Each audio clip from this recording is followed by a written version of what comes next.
ଏବେ मुख्यमंत्री मोहन चरण माझी बड़ घोषणा कले केउं तारिखरे मिलिबो 3000 टंका।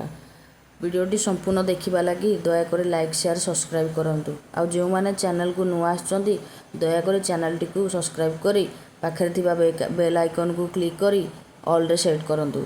चलंतु जानिबा मुख्यमंत्री मोहन चरण माझी बड़ घोषणा कले केउं तारिखरे मिलिबो 3000 टंका भत्ता। 80 वर्षर अधिक वर्षर व्यक्ति को सामाजिक सुरक्षा योजना रे शामिल 3500 टंकार भत्ता मिलिबो। सेही भली 80% दिव्यांग व्यक्ति को मध्य मासकु समान परिमाण रे हिसाब रे 3500 टंका भत्ता मिलिबो।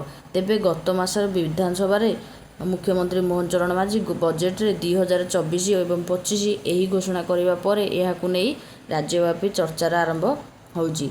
तेबे केबेठारु कार्यकारी करा जिवो जानि रखंतु। मिलुथिबा सूचना मुताबक आसंता सेप्टेम्बर 10 तारिख पर एही योजना को लागू हेबाकु जाउची। अर्थात सेप्टेम्बर मासरे 80 वर्षर ऊर्ध्व वयस्क व्यक्ति पाई पारिबे 3500 टंका एवं दिव्यांग भी 80% रु अधिक।